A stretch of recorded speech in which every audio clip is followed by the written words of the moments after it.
ngerasa uh, sangat drop dan benar-benar rasanya mengecewakan orang tua. Waktu itu mata kuliahnya kena 3 ya kan, 3 mata kuliah dan itu IP saya anjlok dan saat itu saya merenung sendiri di kos saya. Uh, dan pada saat itu saya bilang sama diri saya nggak bodoh, saya pasti bisa bangkit dari kayak gini. Saya harus evaluasi diri saya salahnya di mana, saya kurangnya di mana, saya evaluasi diri saya nggak bodoh, saya nggak boleh kayak gini, saya bilang kan, saya harus berubah di semester depan, saya nggak boleh kayak gini lagi. Terus setelah itu, alhamdulillah setelah semester 3, IP saya kembali naik dan waktu itu saya juga bertemu dengan senior yang paham program dan dia tuh memang mau berbagi ilmunya dengan saya. Dan kalau misalnya saya siangnya nggak, misalnya saya belajar program siangnya dan terkadang saya cari dia untuk belajar, untuk mengulang kembali, misalnya ada project, ada tugas, terkadang saya undang dia ke kos saya untuk mempelajari program itu dan ternyata program itu nggak sesulit yang saya bayangkan. Padahal sebelumnya saya juga basic saya IPS, saya juga nggak pernah berpikir untuk masuk jurusan IT dan ketika ketemu senior ini, saya bisa mengerti dasar-dasar pemrograman itu, saya bisa memahaminya dengan baik. Terkadang kan kalau kita belajar dengan dosen itu beda sama belajar dengan senior atau teman kita kan. Kalau misalnya belajar dengan dosen waktunya terbatas dan terkadang kita ragu buat bertanya kepada dosen. Kalau misalnya dengan teman, dengan senior itu kita lebih leluasa buat berbagi ilmu. Makanya kalau kita selama kuliah lebih baik memang jangan temannya dengan itu aja. Maksudnya kita harus kenal dengan senior maupun junior. Dan alhamdulillah semenjak itu saya juga sering berbagi kepada teman-teman saya ilmu yang saya dapatkan di senior tadi. Jadi ilmu tadi bisa saya bisa lama bertahan di otak saya, bisa mengingatkannya dengan lama gitu kan. Dan selama berkuliah di Amik Bukit Tinggi banyak kesan-kesan yang saya dapatkan ya. Di sana saya bisa mengembangkan diri, misalnya saya ikut organisasi BEM waktu itu kan. Waktu itu masa organisasi BEM kami cukup aktif lah istilahnya, kita banyak mengadakan acara-acara gitu kan. Dan saya juga sering ditunjuk jadi MC, pernah jadi MC bahasa Inggris 2 kali, MC wisuda 2 kali waktu itu. Dan juga pernah ikut proyek dosen juga pernah. Pokoknya banyaklah pengalaman-pengalaman yang saya dapatkan selama berkuliah di Amik Bukit Tinggi. Saya juga pernah magang di Bank BTN juga pernah, dan saya senang selama di Amik Bukit Tinggi itu banyak sekali pengalaman yang saya dapatkan sehingga banyak manfaatnya untuk saya. Dan alhamdulillah walaupun IP saya di semester 2 pernah anjlok 2,45, alhamdulillah pada saat pada saat tugas akhir saya berhasil menjadi yang pertama untuk, maksudnya kompre yang pertama, saya urutan kedua dan saya bisa istilahnya bisa mendapatkan harga khusus lah istilahnya, bisa jadi lebih hemat dan alhamdulillah saya waktu wisuda bisa mendapatkan IPK 3,57. Jadi perjalanannya itu nggak semulus itu, tapi saya merasakan emang banyak up and down waktu itu, emang banyak ya namanya berproses ya. Dan saya masuk aja, saya mau ngasih, saya waktu itu kemarin itu kan ditelepon buat itu kan jadi pemateri di acara itu. Jadi saya berpikir saya bikinlah sesuatu yang bisa dibagi sama adik-adik semua. Saya bikin di sini do and don't untuk jadi mahasiswa IT yang sukses. Jadi ini memang versi saya sendiri. Bentar ya.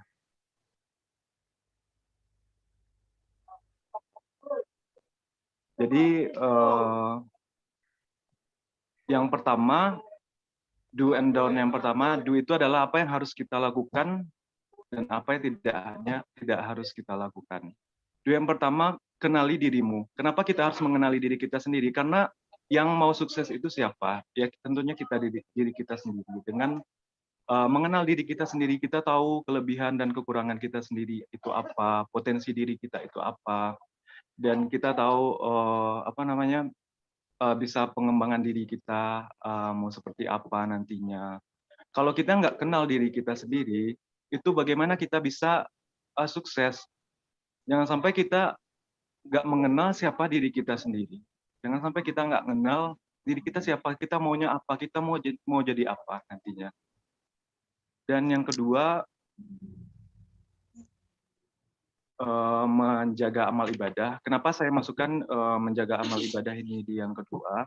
Karena menurut saya tanpa meminta kepada Tuhan, tanpa berdoa kepada Allah, kita itu bukan siapa-siapa. Kita ini di dunia ini bukan siapa-siapa, dan kita makhluk yang tidak berdaya. Kita tanpa tanpa izin Allah, tanpa kehendak dari Allah, kita nggak bisa sukses. Jadi jangan sampai kita melalaikan sholat, gitu. Usahakan sholat 5 waktu, berbakti kepada orang tua, dan meminta doa restunya. Jangan lupa berdoa dan berzikir, bersedekah dengan amal-amal baik seperti masa depan kita itu akan cerah, insya Allah. Dan yang ketiga, jalin hubungan harmonis dengan lingkungan kampus. Saya nggak tahu ini tulisannya benar apa enggak, tapi yang maksud saya di sini, kita harus menciptakan kenyamanan berada di kampus, beradaptasi dengan baik, apalagi dunia kampus ini berbeda dengan dunia sekolah, sangat berbeda. Jadi misalnya untuk mahasiswa baru kampus, menjalin hubungan baik antar teman kampus, antar senior dan junior, serta dosen maupun staf kampus. Dengan begitu kita bisa istilahnya itu bisa jalan kita di kampus itu bisa mudah karena kita bisa mengenal banyak orang dan kita udah nyaman. Kalau kita nggak nyaman berada di kampus itu bisa-bisa kita enggan untuk datang ke kampus, ya kan? Kita bisa juga, dan kita juga bisa ikut organisasi. Dengan ikut organisasi kita juga bisa belajar berorganisasi, belajar istilahnya itu bekerja kelompok seperti apa, mencapai tujuan tertentu ya. Setelah itu bisa ikut atau event lomba di dalam dan di luar kampus.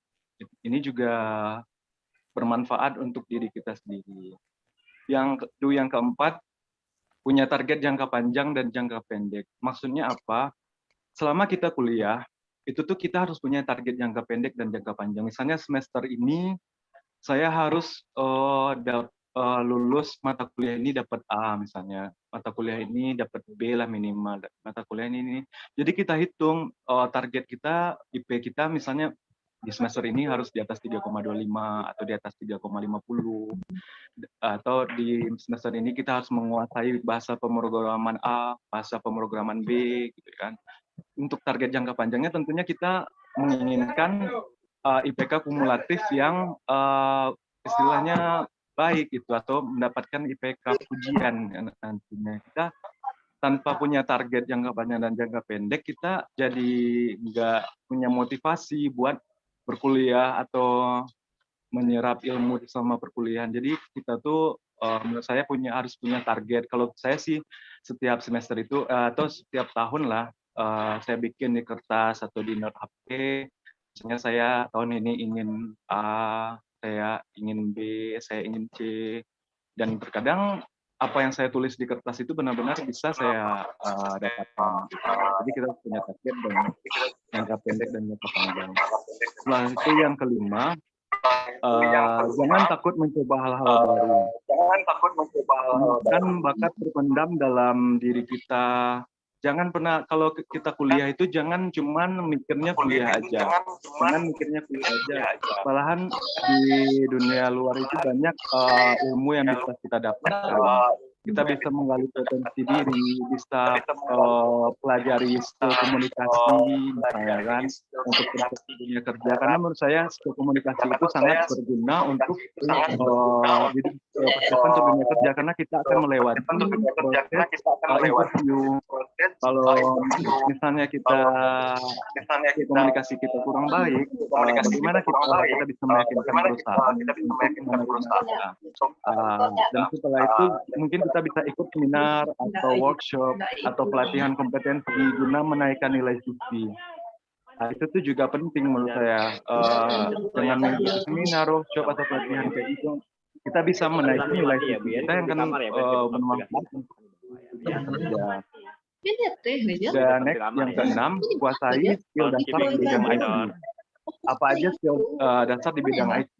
Yang pertama adalah desain grafis. Desain grafis itu kita tahu sampai saat ini juga bidang yang sangat benar-benar menghasilkan lah. Kalau memang kita bisa desain, otomatis itu udah cuan lah ya. Dan setelah itu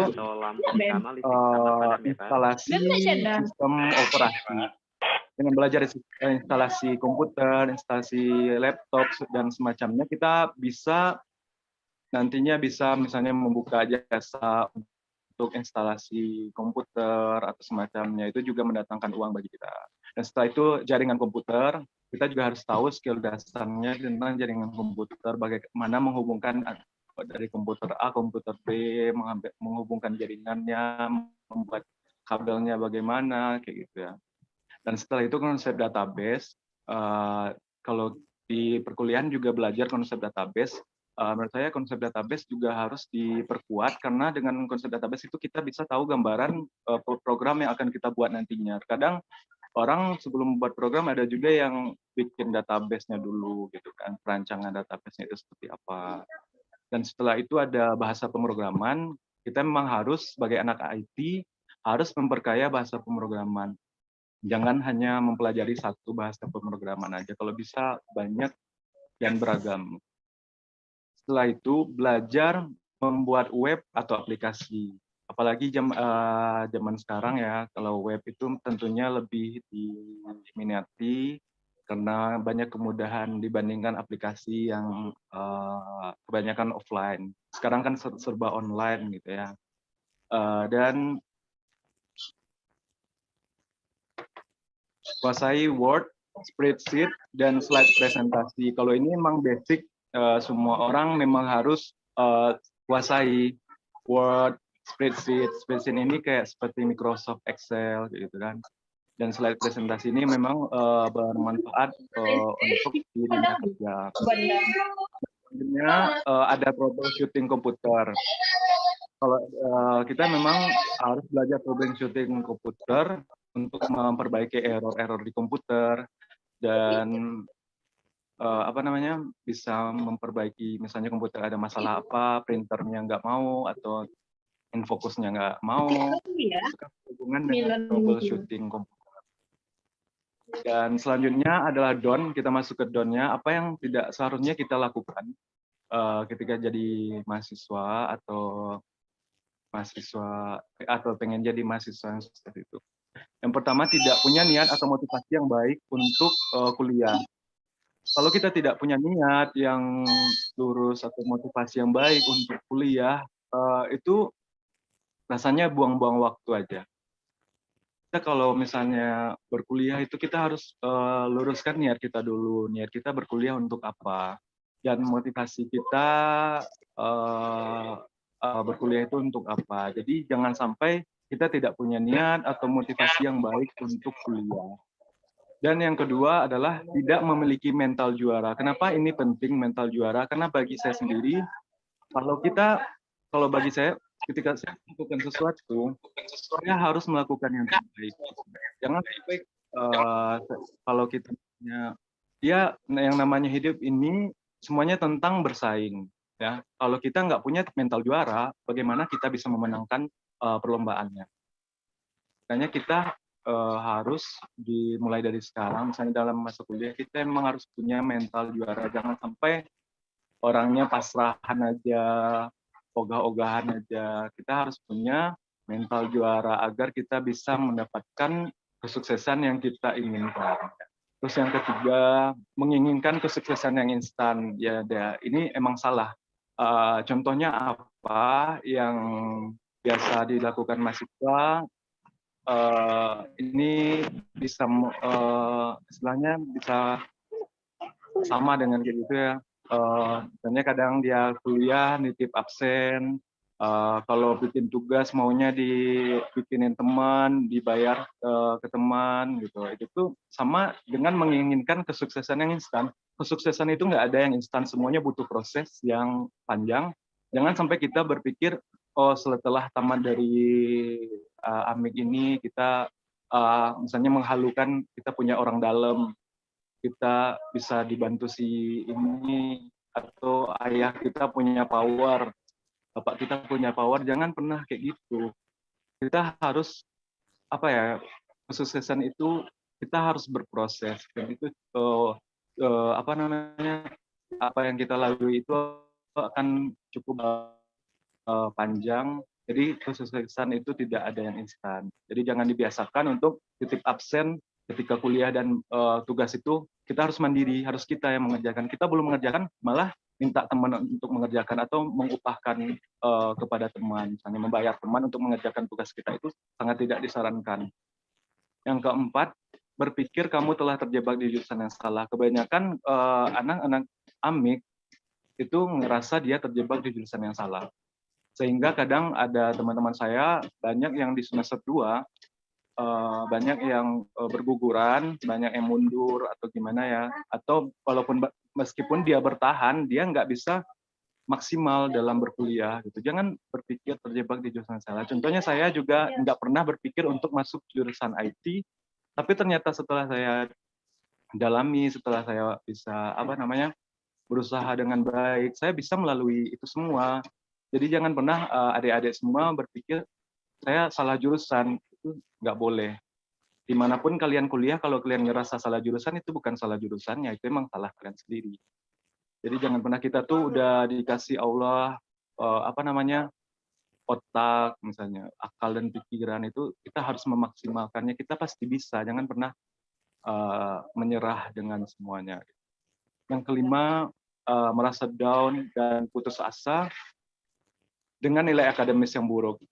Itu kalau misalnya, ya seperti saya tadi, kalau misalnya saya down di semester 2 dan putus asa, itu mungkin sampai wisuda saya juga akan seperti itu. Kadang ada teman saya yang, IP sekarang rendah lagi misalnya kan, saya sama dosen ini kena lagi.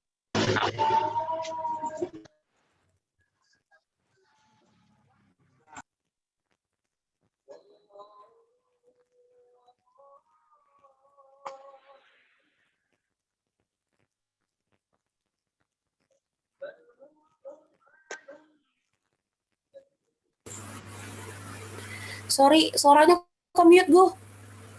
Coba cek lagi deh. Oke. Oke. Udah Dika? Udah. Dan yang keenam, yang terakhir, tidak punya planning untuk masa depan. Kenapa kita harus punya planning untuk masa depan selama kuliah? Jadi kita selama berkuliah itu harus punya planning. Jadi misalnya kita, walaupun itu kita masih mahasiswa baru, kita harus punya planning untuk masa depan. Jangan sampai setelah kuliah nanti kita nggak tahu mau ngapain, nggak tahu mau apa, entah itu nganggur, entah itu nikah, kita nggak punya tujuan yang jelas. Jangan sampai kayak gitu. Jadi misalnya apapun itu, kita mau jadi apa nantinya setelah wisuda, misalnya kerja di perusahaan yang memang benar kita inginkan, atau kerja di bank, atau jadi PNS, atau mungkin jadi entrepreneur, jadi pengusaha, itu bebas. Kita harus punya planning untuk masa depan kita. Jangan sampai kita nggak punya planning sama sekali. Kalau kita punya planning untuk masa depan kita, dari awal kita kuliah itu pasti kita udah mempersiapkan semuanya. Misalnya, contoh kita nggak mau kerja di perusahaan, kita maunya jadi pengusaha. Mungkin selama kuliah itu kita bisa mengumpulkan, misalnya nabung buat modal usaha nantinya, atau kita bisa belajar tentang marketing itu seperti apa, belajar untuk menjadi pengusaha yang sukses itu bagaimana. Itu tergantung diri kita sendiri. Baik, saya rasa itu aja yang bisa saya berikan motivasi buat adik-adik semua.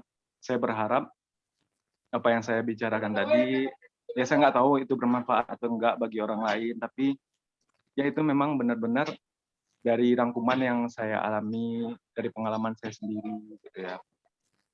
Baik, saya kembalikan kepada host. Terima kasih. Assalamualaikum warahmatullahi wabarakatuh. Waalaikumsalam warahmatullahi wabarakatuh.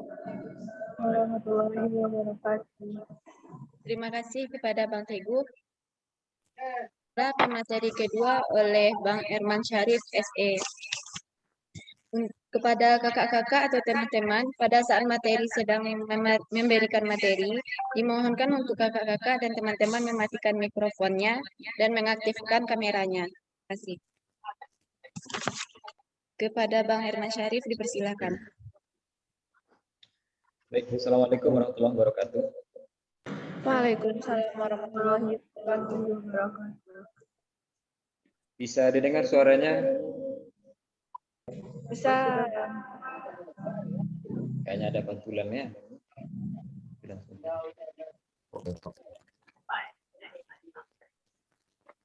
Sekarang gimana? Itu dibalik.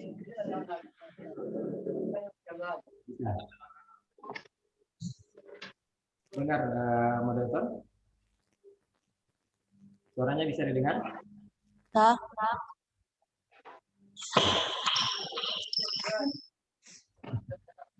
Mungkin baiknya kita agak sedikit santai ya, karena jangan terlalu kaku ya. Mungkin kita semua pemula, jadi masih dalam tahap belajar. Tentu kita mencari-cari ya, mencari-cari rasul.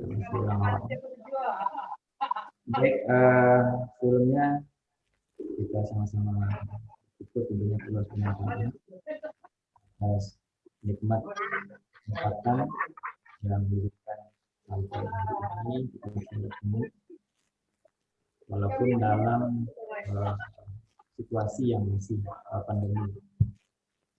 Yang saya hormati senior saya, Bapak yang pakai kacamata ini, yang kita pernah ketemu di acara wisuda, Pak ya. Kemudian narasumber lainnya, kemudian juga kepada adik-adik dari mahasiswa yang masih aktif sampai hari ini, juga calon mahasiswa yang akan berkunjung. Kemudian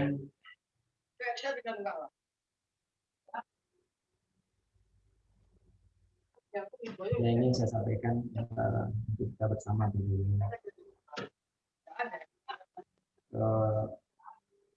Perkenalan saya pertama, nama sudah disampaikan, nama Erman Syarif. Sehari-hari saya di Kementerian Pertanian, pasnya di Balai Penyelidikan Ternak Unggul Hijauan Pakan Ternak Padang Atas. Ya mungkin setelah pada untuk kenal dengan Padang Atas, ya, identik dengan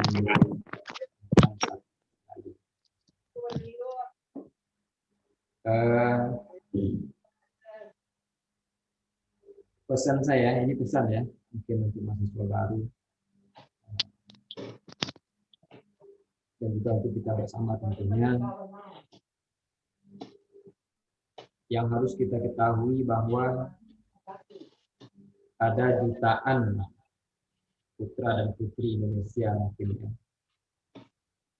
yang mereka ingin berstatus sama seperti kita. Mereka ingin sekali merasakan duduk di bangku kampus, berstatus sebagai seorang mahasiswa. Tapi mereka tidak bisa mencapai. Betapa banyak di antara mereka yang hanya bisa berpendidikan sampai tingkat SD,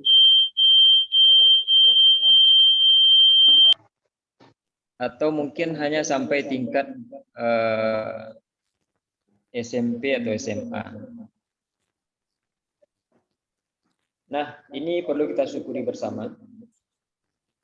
Betapa kita mendapat peluang lebih dari Allah Subhanahu wa taala. Ya, kita bisa berkuliah. Sementara banyak di antara saudara-saudara kita yang mereka tidak mendapatkan kesempatan yang sama. Jadi kesempatan itulah yang harus kita manfaatkan dengan sebaik-baiknya. Jangan sampai kita hanya membuang-buang waktu, ya. Seperti yang disampaikan oleh pemateri pertama tadi, sebetulnya itu sudah cukup mewakili kita bersama. Mungkin semua poin sudah disampaikan, ya, oleh saudara Teguh. Ini pasti di bawah saya ini umurnya, ya. Jadi masing-masing kita harus menyadari, adik-adik semua, bahwa kesempatan yang diberikan kepada kita itu adalah sebuah komoditi yang sangat berharga dan sangat terbatas bagi masing-masing kita. Ya, jadi peluang itu tidak akan bisa selalu datang. Jadi jangan nanti kita menghabiskan waktu di perkuliahan hanya dengan bermain-main, dengan hal-hal yang tidak bermanfaat, ya. Seperti disampaikan Teguh tadi, ada yang nitip-nitip absen saja. Alangkah ruginya gitu. Alangkah rugi kalau memang itu yang kita lakukan nantinya. Nah, kemudian tadi belum sempat saya sampaikan bahwa saya di Amik Aktan itu masuknya 2012. Mulai bekerja dari tahun 99 gitu. Jadi sebelum tahun 2000 saya sudah berstatus sebagai seorang karyawan. Nah, mungkin heran banyak orang yang bertanya kenapa tahun 99 sudah bekerja. Padahal di usia yang masih sangat muda. Sebetulnya di tahun 99 itu seharusnya saya masih berstatus sebagai seorang pelajar di SMA. Cuman ya sudah digariskan mungkin karena faktor perekonomian, orang tua yang sudah tidak sanggup lagi membiayai dan dalam keadaan yang serba berkekurangan, sehingga saya memutuskan untuk tidak lagi bersekolah. Saya berniat ketika itu bagaimana saya bisa mendapatkan sebuah pekerjaan apapun itu namanya, yang penting bisa menghasilkan uang dan bisa membantu orang tua. Itulah niatnya ketika itu. Alhamdulillah Allah Subhanahu wa taala memberikan peluang. Saya diterima bekerja di sini, ya, sebagai seorang guru mengaji. Tanpa ditanya ijazah saya apa, padahal waktu itu saya baru tamat sanawiyah SMP, ya. Syarat diterima bekerja di sini, adik-adik semua, waktu itu hanya harus pandai mengajar mengaji, harus bisa menjadi imam, bisa berkhutbah, bisa berceramah. Itu syaratnya. Padahal ini adalah balai milik Kementerian Pertanian, UPT pusat, ya, yang langsung berhubungan dengan Menteri Pertanian di Jakarta. Coba bayangkan adik-adik semua, untuk masuk menjadi seorang tenaga honor di UPT Pertanian syaratnya seperti itu. Ketika itu, kalau sekarang tentu sudah tidak lagi, ya. Kalau sekarang untuk syarat masuk sudah sangat banyak sekali ketentuan-ketentuan yang harus dilengkapi. Nah, ketika saya berniat dulunya mencari nafkah untuk membantu orang tua, ya, menghidupi orang tua yang sudah sangat membutuhkan bantuan. Nah, ketika itu pula ternyata Allah Subhanahu wa taala memberikan jalan yang selebar-lebarnya.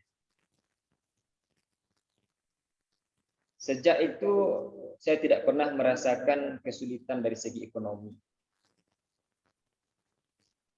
Tidak tahu entah dari mana datangnya, sehingga selalu ada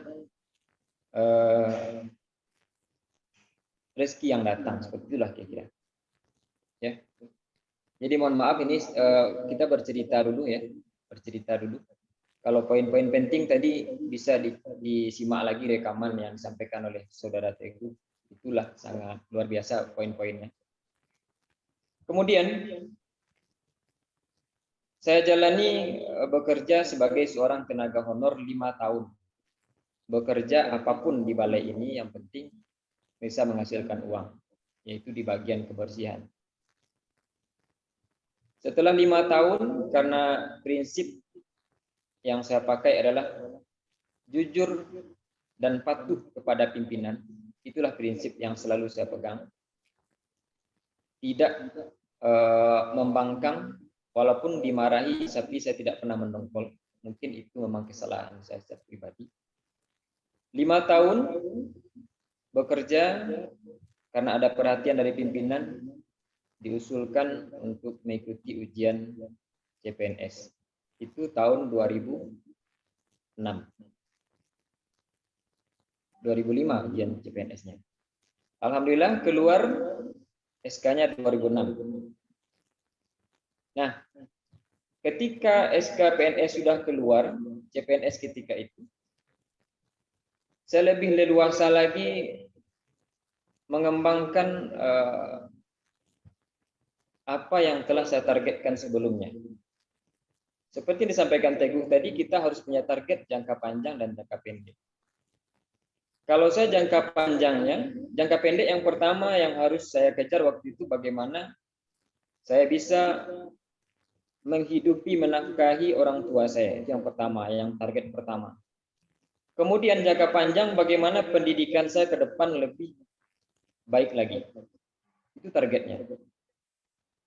Kalau karir, saya tidak memikirkan karir ketika itu. Yang penting saya bisa bekerja dengan baik. Saya tidak memikirkan jabatan apapun.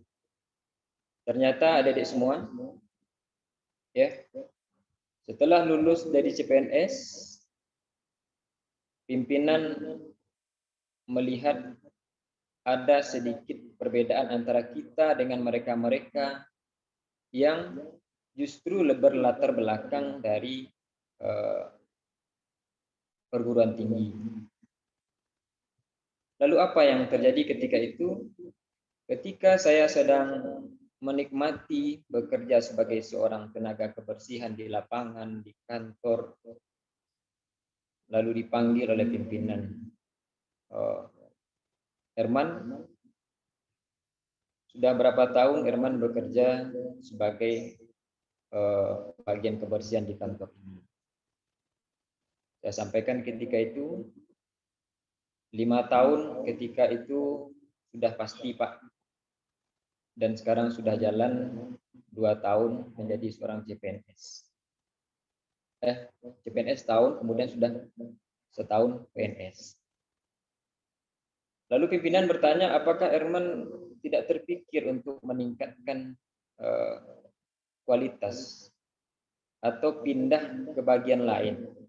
Itu mungkin ujian yang disampaikan oleh pimpinan ketika itu. Saya sampaikan langsung, bagi saya Pak, bekerja seperti ini adalah sebuah nikmat yang luar biasa. Saya bekerja di bagian kebersihan, saya sudah diberi SK PNS, kemudian saya bisa menafkahi orang tua saya, dan ini adalah sebuah nikmat yang luar biasa. Dan saya tidak memikirkan hal lain lagi, selain saya akan tetap patuh dalam menjalani tugas yang diberikan kepada saya. Nah, ternyata adik-adik semua, pimpinan Ya, pimpinan punya pemikiran yang berbeda. Beliau langsung menyampaikan bahwa Herman, cukup sampai di sini. Herman bekerja sebagai ya.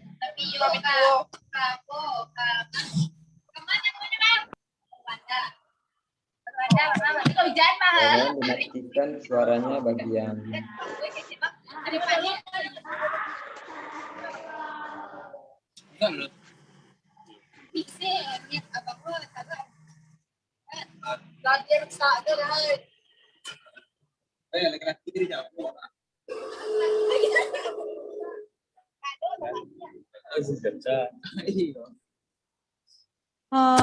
Halo.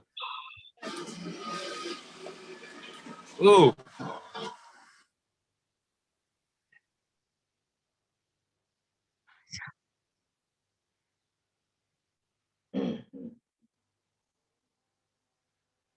Ya, baik, bagaimana? Ya, kita lanjutkan.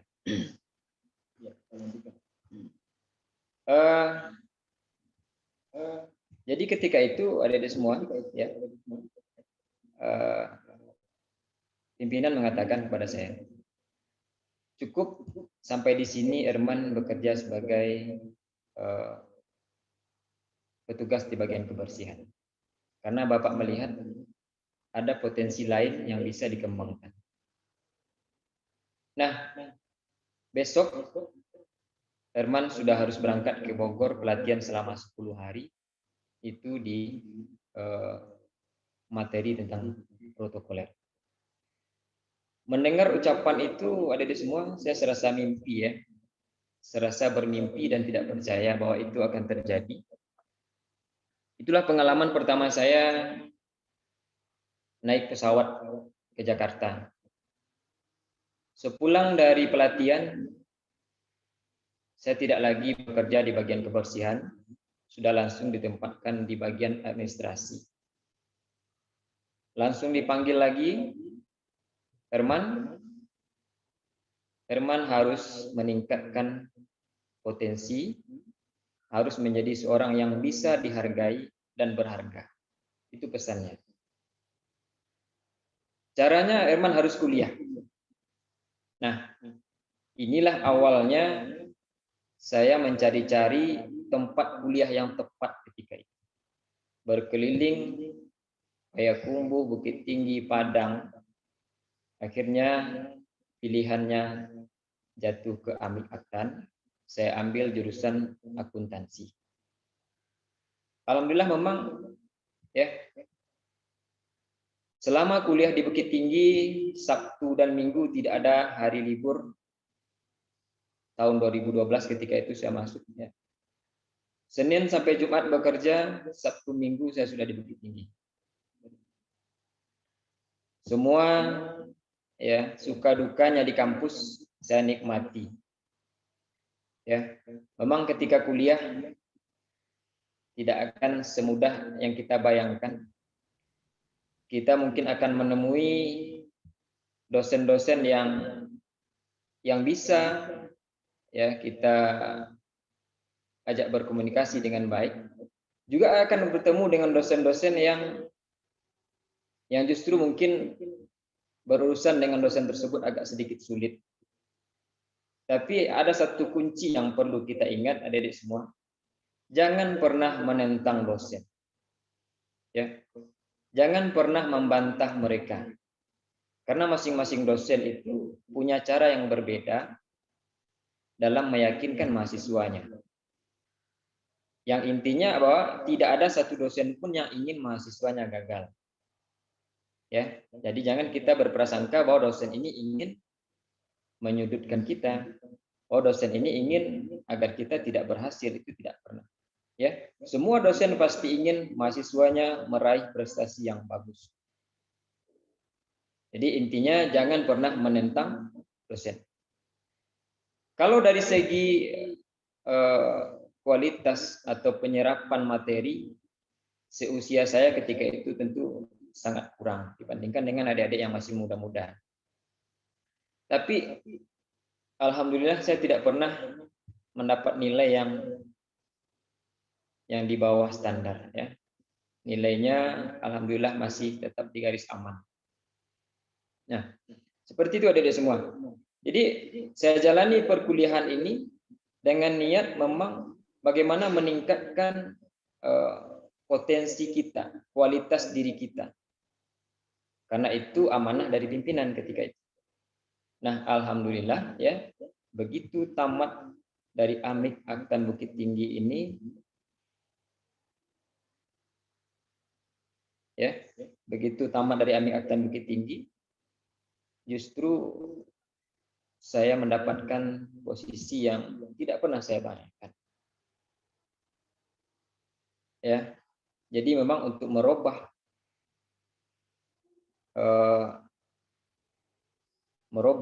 nasib kita, memang kita yang harus bekerja keras. Kemudian prinsipnya yang pertama tadi adalah bagaimana kita memperbarui niat. Niat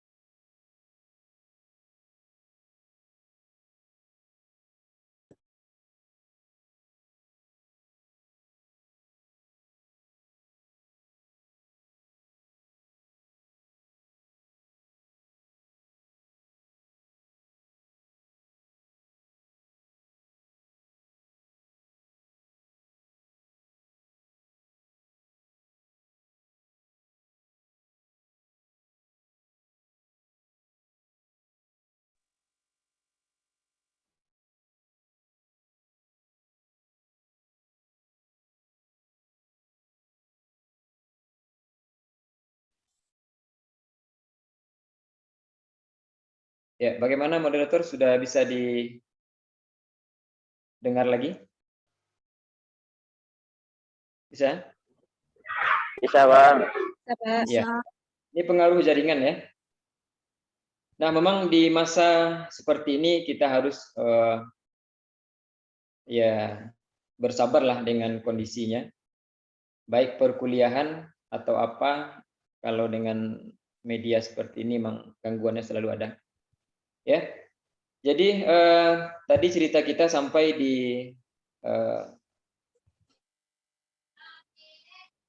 apa yang saya dapatkan setelah kuliah di Amik Aktan. Begitu tamat dari Amik Aktan, ternyata pandangan orang langsung berbeda. Sebelumnya kita berlatar belakang seorang yang karyawan yang tidak berpendidikan, kemudian bisa menyelesaikan sebuah pendidikan yang sangat luar biasa tentunya bagi saya, ya. D3 akuntansi. Lalu pimpinan juga memberikan kepercayaan, ya, bagaimana kita telah dipercaya mampu melakukan sebuah tugas yang barangkali tugas ini juga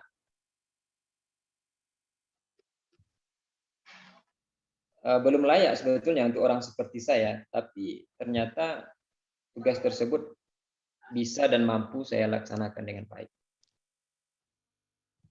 Nah, kemudian lagi saya lanjutkan cerita.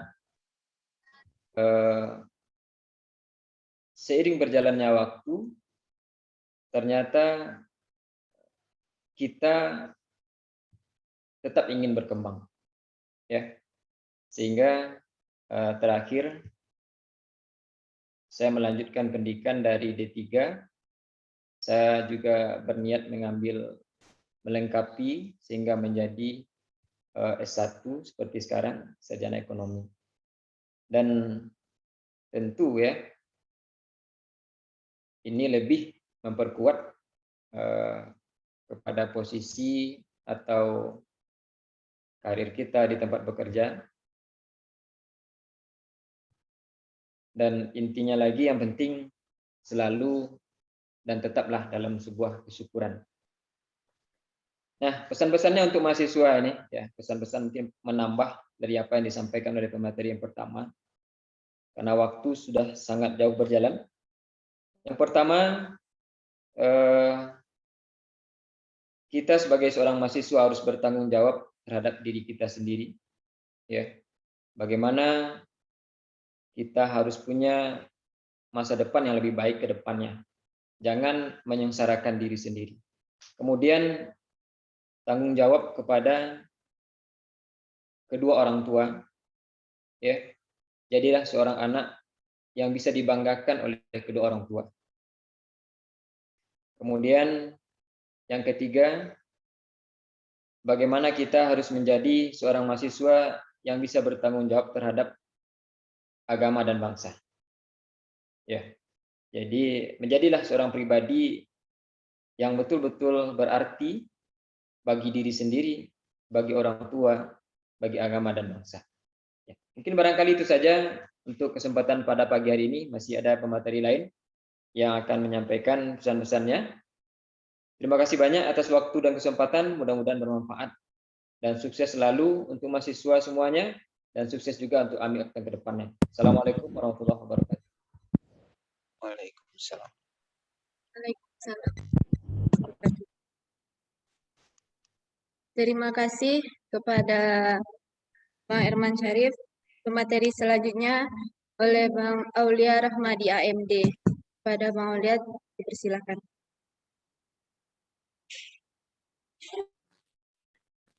Baik, Assalamualaikum warahmatullahi wabarakatuh. Waalaikumsalam. Waalaikumsalam warahmatullahi wabarakatuh. Ya, alhamdulillah. Allah, dengan ada teknologi kita bisa bertemu seperti saat ini. Terus salam kita hadiahkan selalu kepada junjungan kita Nabi besar Muhammad SAW. Muhammad, mudah-mudahan kita selalu di kemudian hari bisa mendapat syafaat beliau sehingga terselamatkan, kita bisa berkumpul juga bersama-sama nanti insyaallah di surga yang diridhai oleh Allah. Jadi bingung mau ngomong apa lagi karena dari dua pemateri di sebelumnya itu sudah sangat lengkap ceritanya, cerita pesan-pesan, terus tips-tips mungkin yang dibagikan. Ya, tadi panitia pesan sama saya ya sekedar cerita saja bagaimana pengalamannya selama mengikuti selama kuliah di AMIK, kemudian bisa bekerja seperti saat ini sehingga bisa bertemu seperti ini. Ya, perkenalkan saya Aulia Rahmadi. Saya di AMIK itu angkatan masuk tahun 2006. 2006 lulus tahun 2009. Alhamdulillah bisa tepat waktu. Nah, seperti Pak Herman juga, ya, atau seperti si pemateri pertama Teguh. Kalau Teguh kan dulu niatnya kan mau kuliah bukan di sini, bukan di AMIK. Tapi karena tidak beruntung, setelah 2 kali uji coba ya, akhirnya dia memutuskan untuk masuk bergabung di AMIK. Kalau saya, alhamdulillah dulu sempat kuliah di UNP. Jurusan saya fisika, pendidikan fisika, tahun 99. Karena pertama pergaulan, 2 malas, karena pengaruh, akhirnya saya memilih ini bukan jalan hidup saya. Akhirnya saya tahun 2005 memilih untuk mengundurkan diri dari kuliah. Setelah mungkin saya menyisakan beberapa SKS lagi untuk akhirnya sudah. Saya takut banyak yang saya takutkan, apalagi tuntutan seorang guru sekarang, baik apakah itu dengan mengajar atau tuntutan administrasi, sangat menyusahkan. Mungkin ada dari rekan-rekan yang guru di sini, mungkin bisalah memahami bagaimana tuntutan administrasi pengguru sekarang. Akhirnya saya keluar tahun 2005, kemudian coba-coba peruntungan buka usaha advertising. Kemudian ya atas desakan dari orang tua bilang gini, karena kebetulan orang tua saya guru, jadi dalam bahasanya kalau saya kuliah itu masih ditanggung negara. Jadi saya disuruh untuk kuliah. Saya berpikir karena saya sudah bermain di advertising, dengan bermain dengan desain, dengan hubungan akrab dengan komputer, saya memilih untuk di AMIK. Saya memilih masuk ke AMIK. Pengalaman selama kuliah asik ya, 3 tahun yang menyenangkan saya rasa. Bayangkan ketika di UNP saya ketemu Kapulus, nggak pernah saya menemukan nilai C.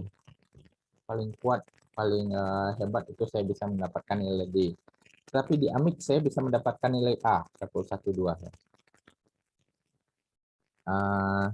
Terus ya, di AMIK saya bertemu, saya ambil kelas ekstensi, kelas Sabtu Minggu, bisa bergaul dengan orang-orang yang telah duluan ke dunia kerja, jadi pengalaman pun bertambah jadinya. Terus apa aja? Ya, seperti kata Pak Herman tadi, untuk hubungan dengan dosen itu harus dijaga.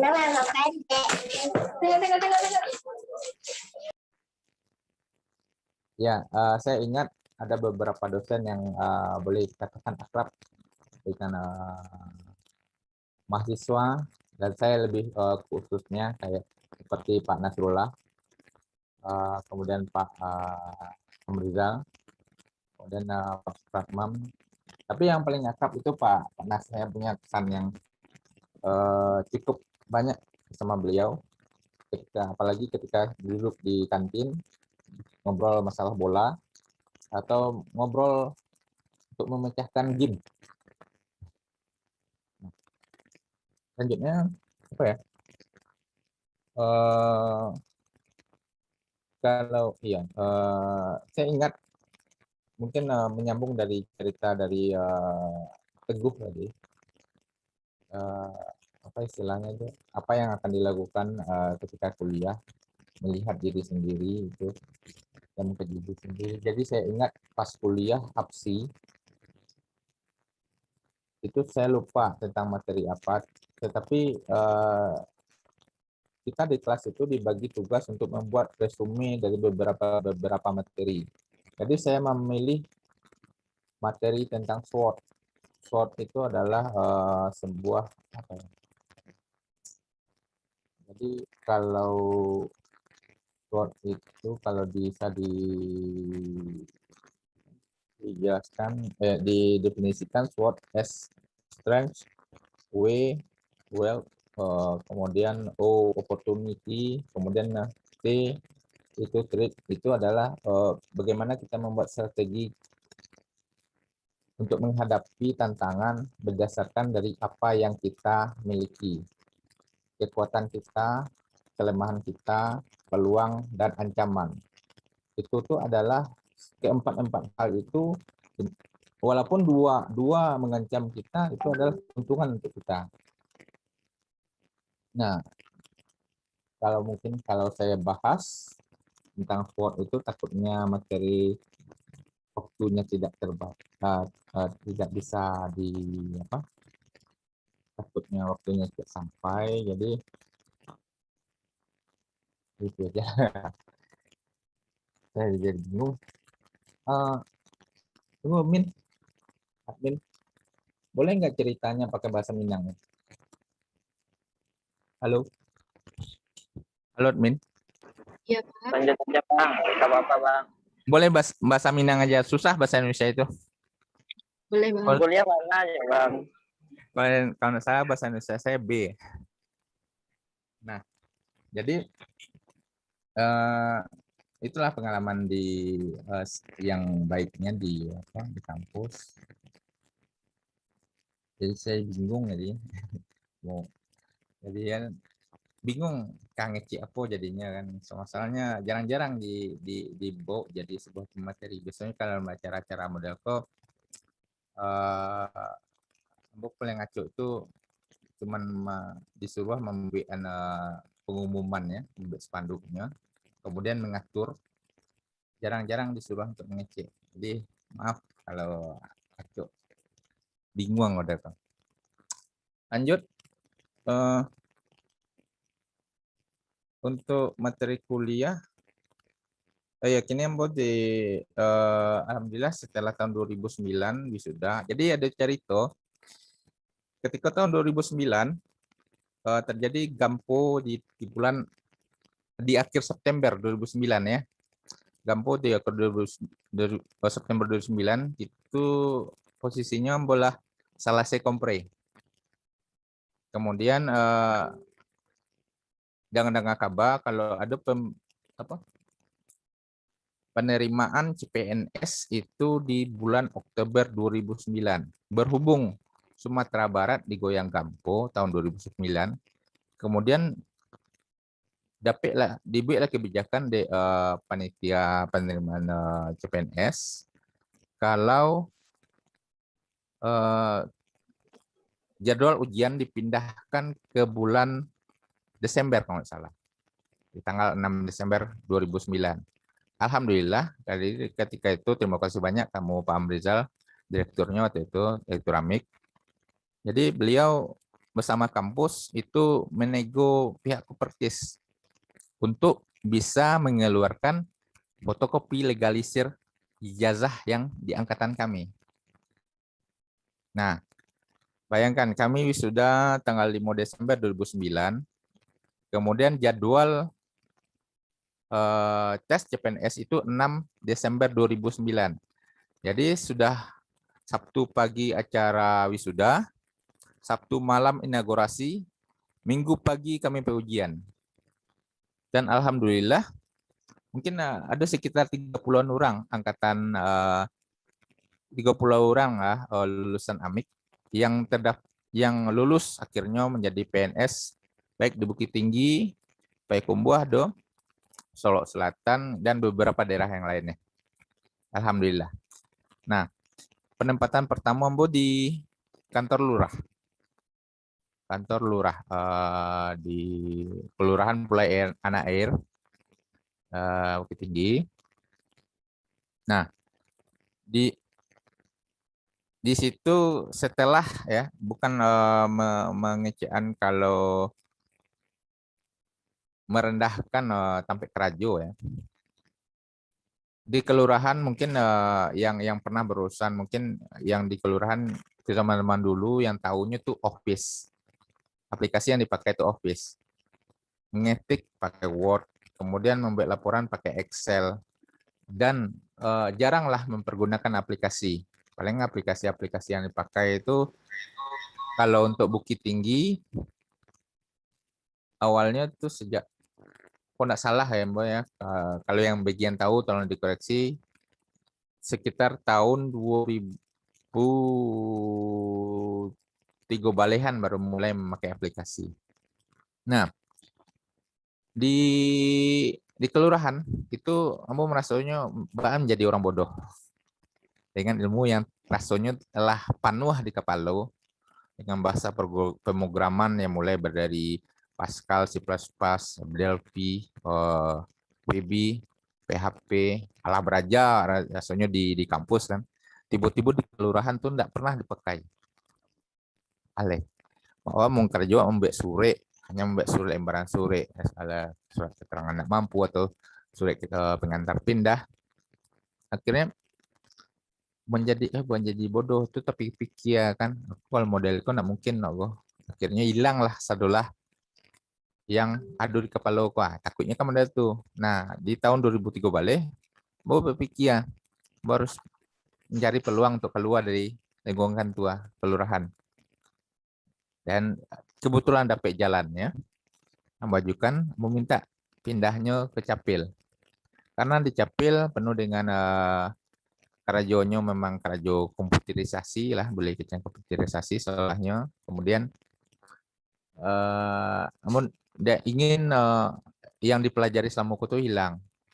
Nah, gabung di Capil tahun 2003 balik bulan Juni. Di situ database memakai Oracle, kemudian aplikasinya lah dibuat. Ya, kami dapat aplikasi langsung dari pusat, ya, dari Kementerian Dalam Negeri, itu dengan basisnya PHP.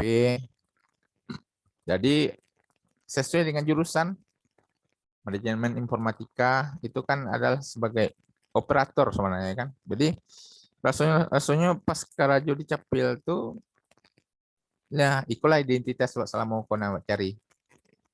Bisa walaupun tidak sadolahnya terpakai, banyak yang lupa yang apa ikan tua kos, sekurang-kurangnya lah punya konsep yang akhirnya bisa mengantarkan untuk bisa mengerjakan pekerjaan yang Allah disuruh untuk kita.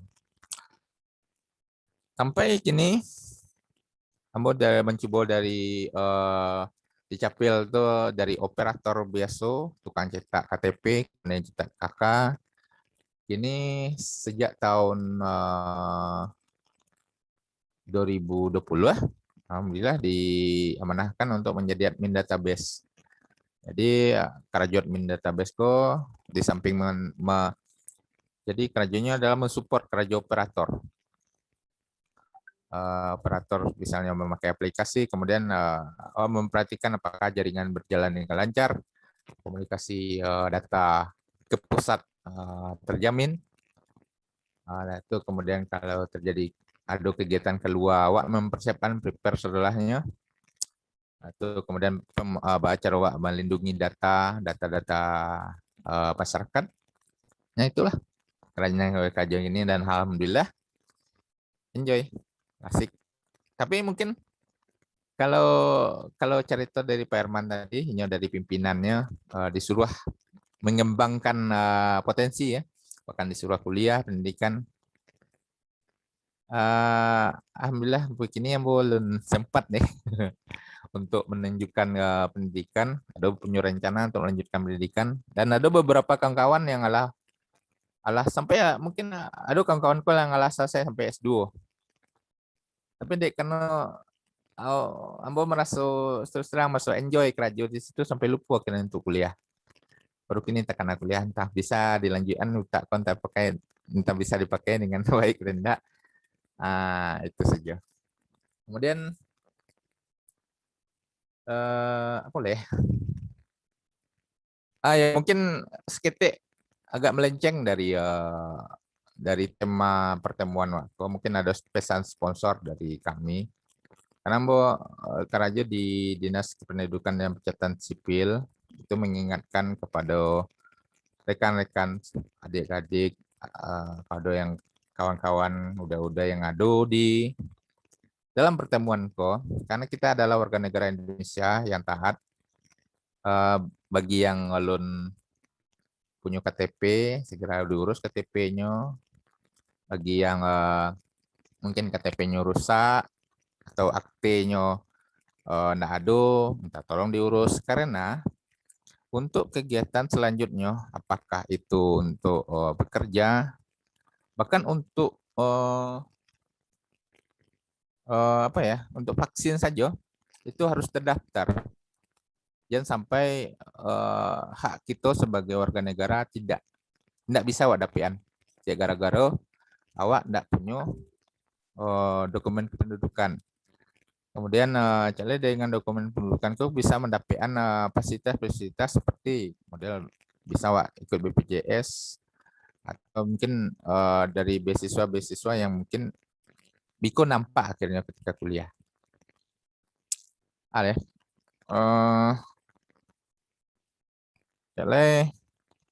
Oh iya, mungkin di luar Cele,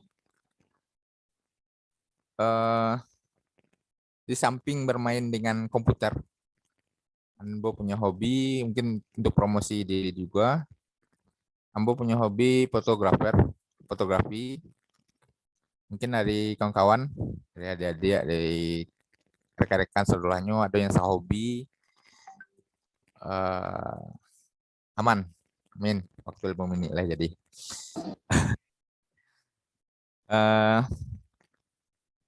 Oh iya maaf, yang kurang paham bahasa Minang. Kenapa bahasa Indonesia agak kasar seketek. Jadi agak payah menyusun kata-kata WD-nya. Bisa Biko dari Iko kan panitia merekam ya. Mungkin bisa ada subtitlenya pas di segmen Ambo untuk bahasa Indonesia-nya. Jadi bingung yang akan disampaikan berhubung waktu juga habis rasanya takutnya melimpah Biko dari apa-apa yang disampaikan Teguh lah Panu harusnya dari Pak Herman Panu harusnya kok satu lo Ambo menyampaikan pesan-pesan Biko kok data kerajuan Biko lah hilang siko cape tagodo yang dapat tadi bisa jadi hilang gara-gara mau ngecek itu mungkin cukupkan saja lah sampai Kiko. Minta maaf kalau mungkin ada yang tersinggung kata-kata Ambo.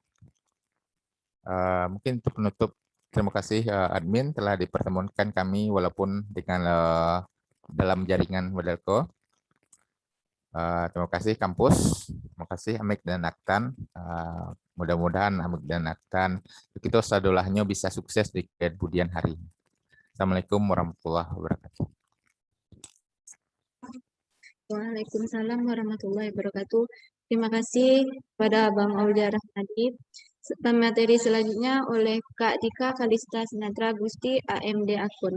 Kepada Kak Dika dipersilakan.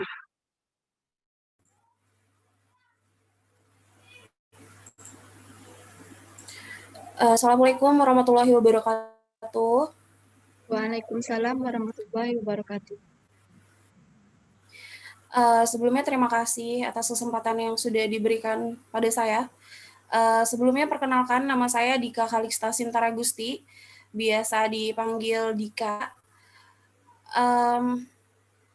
Saya angkatan 2014, lulus di tahun 2017, dan sebenarnya saya satu SMA dengan Teguh.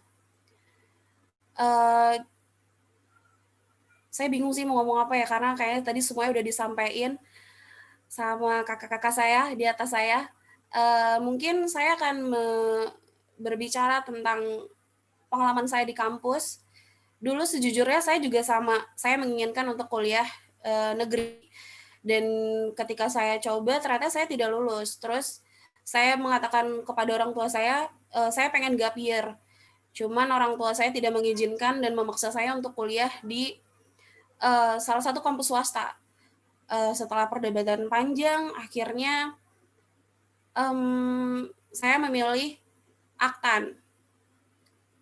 Ternyata setelah saya kuliah di Aktan, semua ekspektasi dan yang saya bayangkan itu salah. Ternyata berkuliah di swasta pun juga seru. Tergantung bagaimana cara kita menanggapinya. Dan menurut saya berkuliah di Aktan itu adalah garis atau suratan yang sudah diberikan Tuhan. Jadi tugas saya adalah memaksimalkan apa yang sudah Tuhan gariskan. Jadi ketika itu, karena berhubung waktu itu saya masuk Aktan dengan hati yang terpaksa ketika di awal-awal,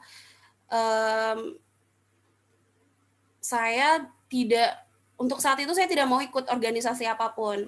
Tapi setelah saya dipaksa teman-teman saya, teman satu geng saya untuk ikut, akhirnya saya memutuskan untuk ikut BEM. Dan saya nggak tahu kenapa, tapi malah di tahun pertama saya dicalonkan sebagai ketua BEM. Waktu itu saya bersaing dengan kakak kelas saya, namanya Kadela, sekarang beliau juga jadi ASN di Sumbawa. Tapi waktu itu saya tidak naik sebagai ketua BEM. Lalu saya menjadi stafnya Kak Dela, saya jadi staf Menteri Pendidikan.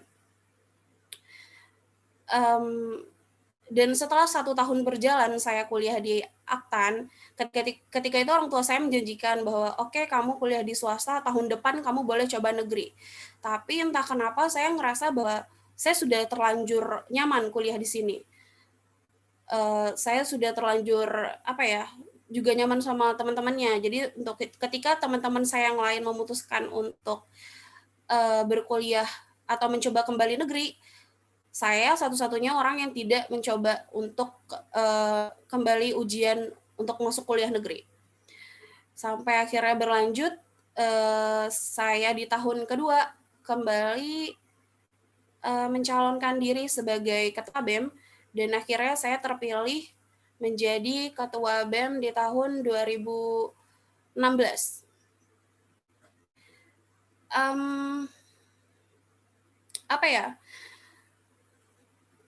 Menurut saya berorganisasi itu seru, karena memang saya anaknya juga suka ngobrol. Saya suka saya suka ngebacot lah. Jadi menurut saya berorganisasi itu seru karena ketemu dengan berbagai macam orang, bertemu dengan berbagai macam kepala gitu. Dan menurut saya juga berorganisasi itu penting ketika kita sudah di dunia pekerjaan, sudah di dunia kerja. Dan saya 1 tahun menjabat sebagai ketua BEM, dan kayaknya dulu hampir semua kegiatan kampus saya ikut. Semua kegiatan, ada acara apapun kayak saya ikut gitu, karena dulu saya juga nge-MC di kampus. Jadi setiap ada acara apapun kayak saya nge-MC deh, kecuali nge-MC wisuda. Itu karena bukan saya. Lanjut, menurut saya pun berorganisasi itu sebagai salah satu bentuk menyalurkan bakat. Karena kayak saya bilang tadi, saya orangnya suka ngobrol. Jadi ketika saya masuk organisasi, saya bisa nih menyalurkan passion saya di MC gitu. Terus juga ada teman-teman saya juga yang ikut organisasi bisa menyalurkan passionnya di bidang seperti kayak ada acara tuh, ada fotografernya kan, ada si tukang foto lah. Nah, dia juga bisa menyalurkan bakatnya di situ. Menurut saya juga adalah salah satu orang yang termasuk orang yang beruntung, karena saya tidak seperti teman-teman saya yang ngambil kelas malam atau kelas ekstensi, saya bisa kuliah di siang hari, dibiayai orang tua saya. Jadi ketika itu saya berpikir bahwa saya harus belajar benar-benar agar tidak mengecewakan orang tua saya. Even saya kuliah di swasta.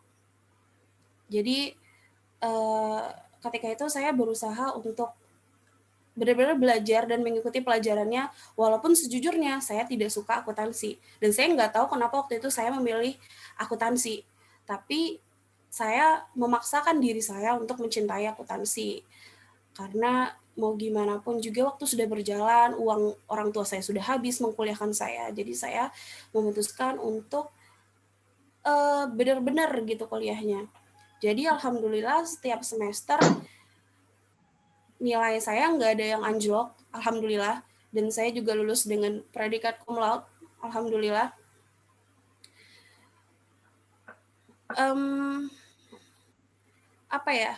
Waktu itu setelah saya lulus, sebenarnya saya agak sedikit stres karena saya susah mendapatkan pekerjaan ketika itu. Saya coba apply beberapa pekerjaan, tapi ada beberapa yang manggil saya. Ada bahkan yang enggak sama sekali manggil saya. Jadi selama kayaknya hampir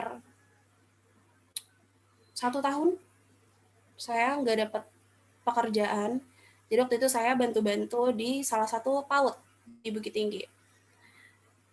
Setelah itu saya coba untuk tes CPNS, tapi saya gagal. Yang pertama saya gagal. Setelah gagal itu saya makin stres karena saya pikir bahwa kenapa sih saya nggak dapat pekerjaan, teman-teman yang lain sudah gitu. Sampai akhirnya di tahun kedua saya awalnya nggak mau coba karena saya ngerasa kayak udahlah, kayaknya memang bukan jalan saya nih jadi ASN gitu.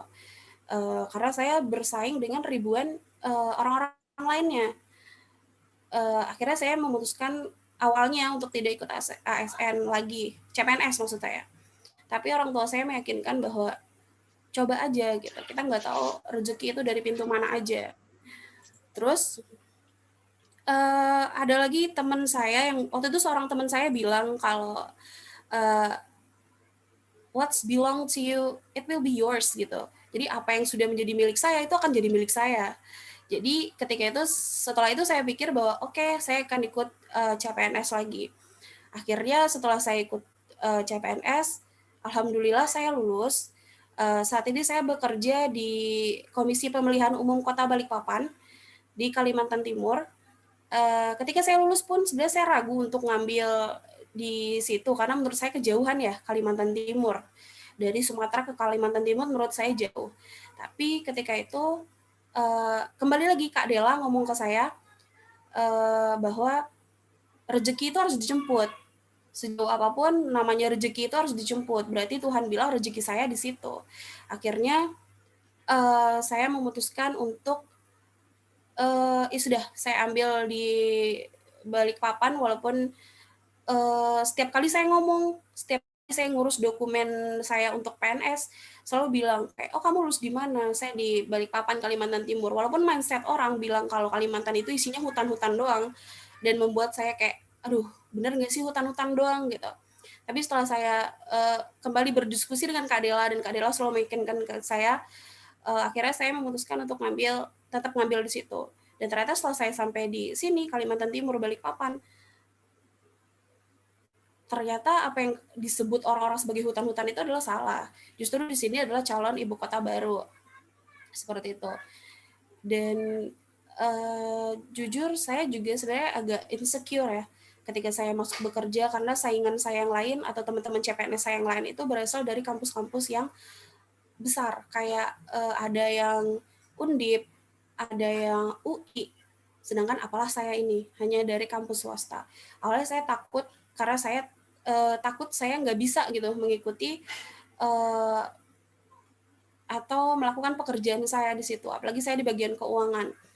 Tapi alhamdulillah, walaupun sekarang saya masih CPNS dan masih bekerja selama 6 bulan di KPU Balikpapan, saya sudah megang beberapa aplikasi keuangan, termasuk beberapa aplikasi gaji, aplikasi seperti tunjangan begitu. Jadi sekarang saya yang diberi tanggung jawab untuk mengamprahkan gaji di kantor saya. Seperti itu. Apa ya? Saya bingung mau ngomong apa karena mau ngomong tips and tricks kayak tadi udah lengkap semua deh.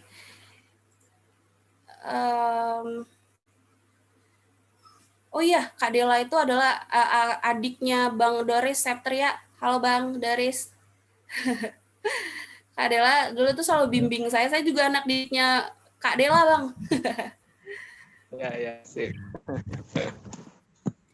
Nah sebenarnya itu Kak Dela juga hari ini sebenarnya ngasih ini juga bergabung dengan kita, tapi karena beliau lagi banyak kerjaan jadi ya tidak bisa gitu.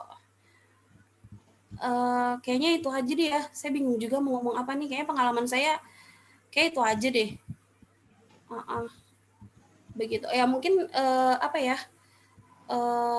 sedikit pesan buat kalian semua. Saya percaya aja gitu loh, apa yang sudah ditakdirkan milik kalian itu akan jadi milik kalian, dan tugas kalian adalah memaksimalkan apa yang sudah Tuhan gariskan gitu. Karena ketika kalian berhenti mencoba, disitulah kalian akan gagal. Begitu. Dan berbicara tadi tentang kakak-kakak yang pengen kuliah, saya juga ada keinginan untuk kuliah di tahun depan ketika saya sudah 100% insya Allah. Dan saya juga sudah diberi izin oleh atasan saya untuk melanjutkan kuliah saya. Gitu. Mohon doanya ya teman-teman supaya saya bisa juga kuliah. Mungkin itu aja deh kayaknya ya dari saya.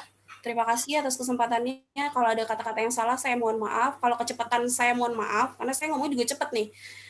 Karena biasa MC di kampus juga cepat ngomongnya. Ya mungkin ya semoga ada manfaatnya lah ya. Mungkin itu aja. Terima kasih. Assalamualaikum warahmatullahi wabarakatuh. Waalaikumsalam. Waalaikumsalam warahmatullahi wabarakatuh. Selanjutnya, pemateri terakhir oleh Bang Doris Septria, AMD. Kepada Bang Doris dipersilakan. Oke, baik. Dapat kesempatan terakhir. Terima kasih. Assalamualaikum warahmatullahi wabarakatuh. Waalaikumsalam warahmatullahi wabarakatuh. Waalaikumsalam warahmatullahi wabarakatuh. Baik, terima kasih. Di sini saya lihat ada Ibu Roslaili juga ada. Selamat pagi, Bu. Beliau sangat membantu waktu kuliah, sampai sekarang masih dekat sama Ibu Roslaili. Kemudian saya lihat juga ada Bang Sukrinaldi, senior juga di kuliah. Beliau salah satu ketua BEM juga tuh, waktu tahun 2007 kalau nggak salah. Kemudian ada kawan juga, Bang Aulia Rahmadi. Itu sama seangkatan sama saya, masuk 2006, kami tamatnya 2009. Kemudian ada Bang Erman Sarif tadi, kebetulan kami ketemunya di luar, nggak di kampus. Saya tamatnya 2009 tamat. Setelah terima kasih sudah memfasilitasi adik-adik kita melaksanakan kegiatan ini. Mudah-mudahan jadi inspirasi ada ke topik ini, apa namanya ya, berbagi pengalaman baik masa kuliah maupun waktu bekerja gitu kan. Jadi kebetulan saya masuk kuliah itu tahun 2006. Tahun 2006 masuk kuliah dan tamatnya 2009 sama dengan Bang Aulia Rahmadi tadi. Kemudian memang saya sangat aktif di BEM. Kebetulan saya 2008 juga menjadi ketua BEM AMIK waktu itu selama 1 periode sampai wisuda. Memang saya awal masuk di situ memang nggak paham juga tentang komputer. Jadi nggak paham tentang komputer, memang tidak paham. Masih ingat di labor, waktu di labor ada 30-40 mahasiswa itu. Dosennya Bu Dona Kurnia, mungkin sampai sekarang beliau masih di sana. Itu komputer teman-teman udah pada hidup semua tuh. Komputer udah pada hidup. Komputer saya belum hidup. Saya nggak tahu tombol power, yang mana CPU, yang mana monitor, saya nggak tahu. Serius, saya nggak tahu.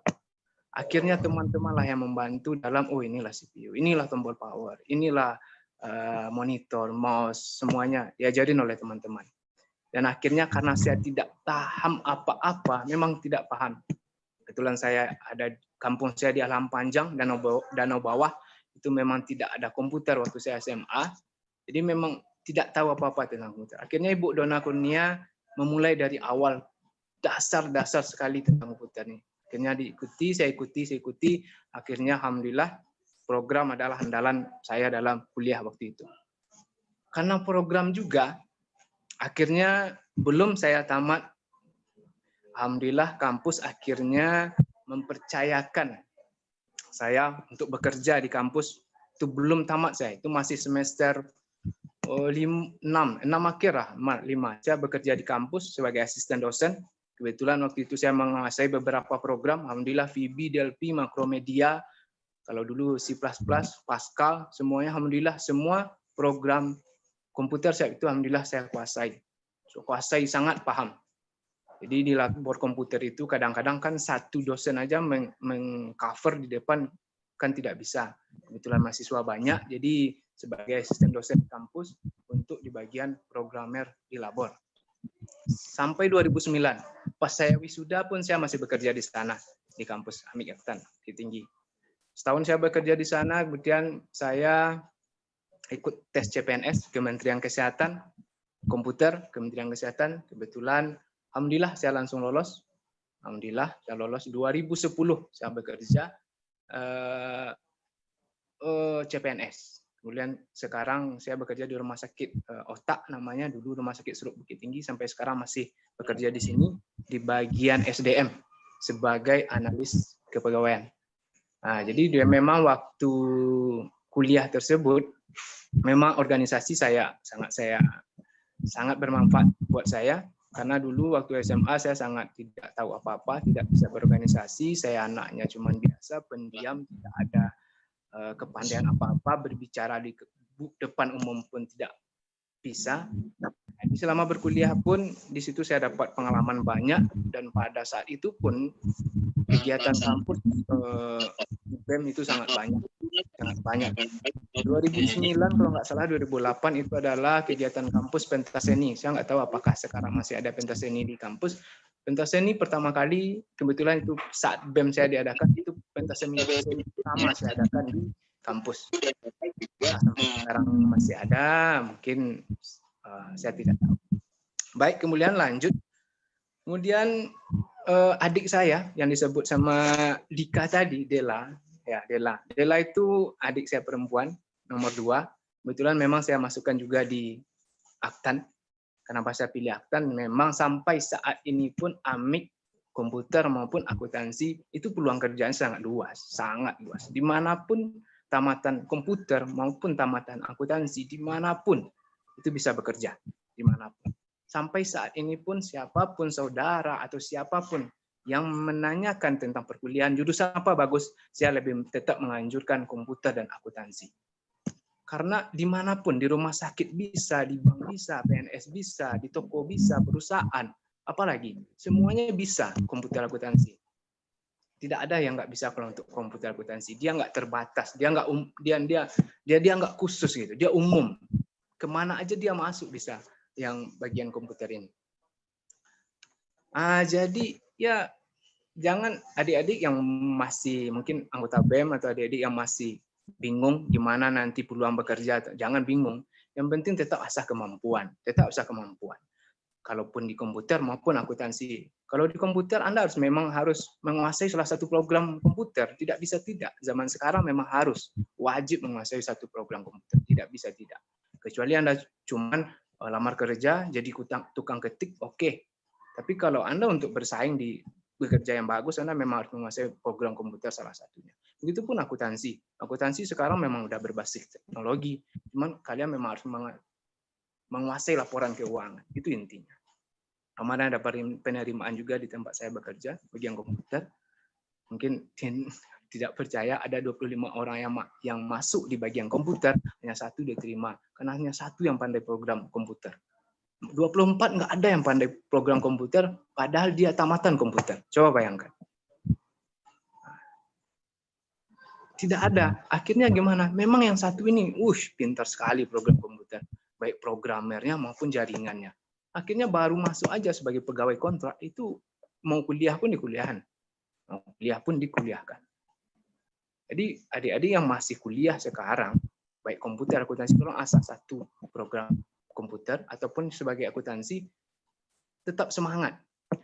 Jadi kalau nggak ada kesempatan di kampus, harus secara pribadi, harus sendiri harus bisa. YouTube sekarang apapun ada, kalian harus belajar, nggak bisa tidak gitu. Nggak bisa tidak gitu. Kalian harus memang belajar gitu. Melalui YouTube pun harus belajar. Kalau nggak ketinggalan. Semenjak pandemi inilah contohnya 1 tahun. Siapa yang kenal Zoom? Beberapa tahun